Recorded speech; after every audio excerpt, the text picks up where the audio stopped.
दाढ़ी का एक बाल सफेद देखा, बोलना पड़ेगा महाराज। चिंता हुई, अरे उम्र जा रही है और अभी कोई राज्य को संभालने वाला भी नहीं। आंखों से आंसू निकले। साथ रहने वाले मंत्री ने समझाया, महाराज क्या हुआ, और सलाह दी। गुरु से मिले, जाकर वशिष्ठ से मिले हैं और गुरु कृपा से परमात्मा राजा के घर आए हैं, बोलना पड़ेगा महाराज। ये राम कथा आपकी कथा है, ये राम कथा संबंधों की कथा है। देखिए, आप भी संसार में रहते हो तो विश्वास भी होता है और धोखा भी मिलता है, बोलना पड़ेगा। सुंदर स्त्री बाद में शूर्पणखा निकली, ध्यान से सुनना। सोने का हिरण बाद में मारीची निकला। भिक्षा मांगने वाला साधु वेश में जो आया था वो रावण निकला। लंका में निशाचर लगातार रूप ही बदलते दिखते हैं। संसार में जो रिश्ते तुम्हारे साथ धोखा करते हैं, तुम कहते हैं ना कि कितने बदल गए हो। ध्यान से सुनिएगा, हर जगह भ्रम है, हर जगह अविश्वास है, हर जगह शंका है। बावजूद इसके जब लंका में अशोक वाटिका में माँ सीता को राम नाम की मुद्रिका मिलती है, फिर भी माँ सीता का भगवान श्री राम पर अटूट विश्वास है, बोलना पड़ेगा हमारा। जीवन में कई लोग आपको ठगेंगे, जीवन में कई लोग आपको धोखा देंगे, जीवन में कई बार निराशा आपके हाथ लगेगी, लेकिन इन संपूर्ण परिस्थितियों में आप संदेह ना करके रामायण पर भरोसा करना, बोलना पड़ेगा महाराज। इस पूरे माहौल को आप एक भाव से देखना और पुनः किसी व्यक्ति, प्रकृति या परिस्थिति पर जब आपको विश्वास ना हो तो रामायण पर और रामायण के पात्रों पर विश्वास करना, राम पर विश्वास करना, भरत पर विश्वास करना, सीता पर विश्वास करना, माँ कौशल्या पर विश्वास करना, बोलना पड़ेगा महाराज। देखिए, राम और माँ सीता केवल आपको विश्वास करना ही नहीं सिखाते। माँ कठोर हुई लेकिन माँ ने विश्वास नहीं आ रहा, भले ही चली गई, अग्नि परीक्षा दी, लेकिन पति के प्रति विश्वास नहीं हारी। भाई भाई का युद्ध देखा लेकिन भाइयों में विश्वास नहीं टूटा, ये रामायण सिखाती है। लक्ष्मण को मरणासन देखा लेकिन जीवन से विश्वास नहीं टूटा। सागर को विस्तृत देखा लेकिन अपने पुरुषार्थ से राम का विश्वास नहीं टूटते हुए देखा। वानर और रीछ की सेना देखी लेकिन विजय का विश्वास नहीं टूटा। प्रेम को परीक्षा और वियोग में रोते देखा लेकिन पति पत्नी का विश्वास नहीं टूटा, बोलना पड़ेगा महाराज। भरत का विश्वास, विभीषण का विश्वास, सबरी का विश्वास, निषाद राज का विश्वास, जामवंत का विश्वास, अहिल्या का विश्वास, कौशलपुर का विश्वास, और इस विश्वास पर हमारा आपका अगाध विश्वास देखा, जो आप समय से आकर कथा में बैठ जाते हो, बोलना पड़ेगा।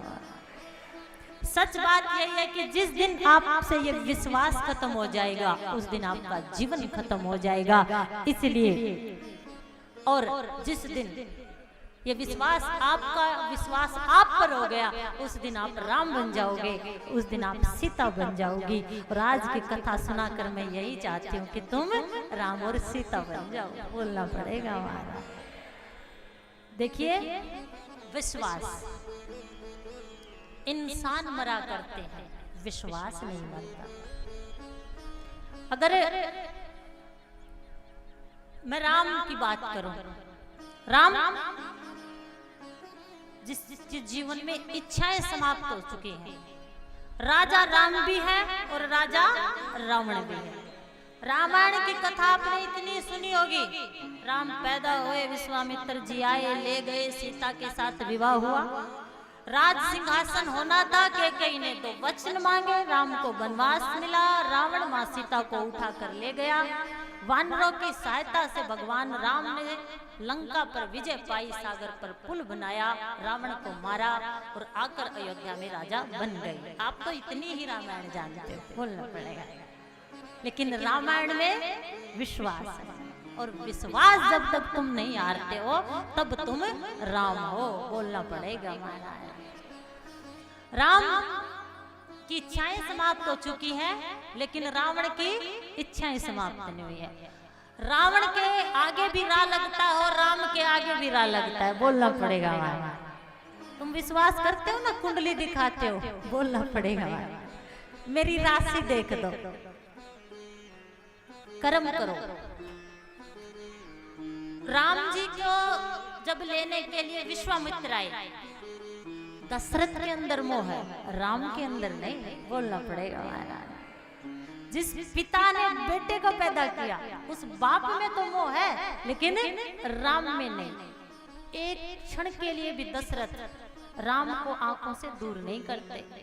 जैसे विश्वामित्र आए तो कहते हैं, विश्वामित्र जी आप तो ऋषि हो, ध्यान से सुनिएगा, आप तो ऋषि हो, जो निशाचर जो राक्षस आपको परेशान करते हैं, आप तो अंजलि भर जल छिड़क कर उन पर छिड़क कर उन्हें समाप्त कर सकते हो।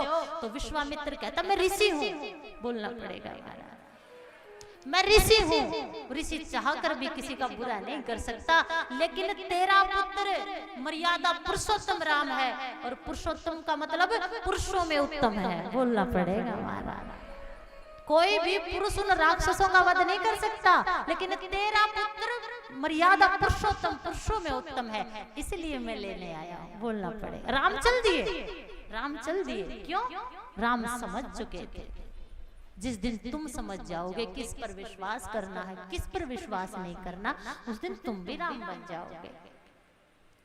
राम राम राम कही, राम राम राम कही। जब वनवास हुआ और राम चले गए, राम राम कहते कहते दशरथ ने प्राण त्याग दिया। और जब रामायण पूरी हुई, राम जी स्वर्ग में गए, तो स्वर्ग में सब आनंदित हैं कि राम जी आ गए, वो तो लीला करने गए। लेकिन राजा दशरथ अब भी परेशान बैठे, अब भी दुखी बैठे, पुत्र मोह में बैठे, बोलना पड़ेगा। तो बेटा हो तो राम के जैसा, पूत सपूत तो क्यों धन संचय, और पूत सपूत, पूत कपूत तो क्यों धन संचय। कपूत है लुटा देगा, सपूत है तो कमा लेगा, तो फिर चिंता किस काम की। तो क्या करना चाहिए? भगवान का भजन करना चाहिए, बोलना पड़ेगा महाराज। और संस्कार देना चाहिए। जिसके पास संपत्ति है उसकी विल बनती है, और जिसके पास संस्कार हो उसकी गुडविल बनती है, बोलना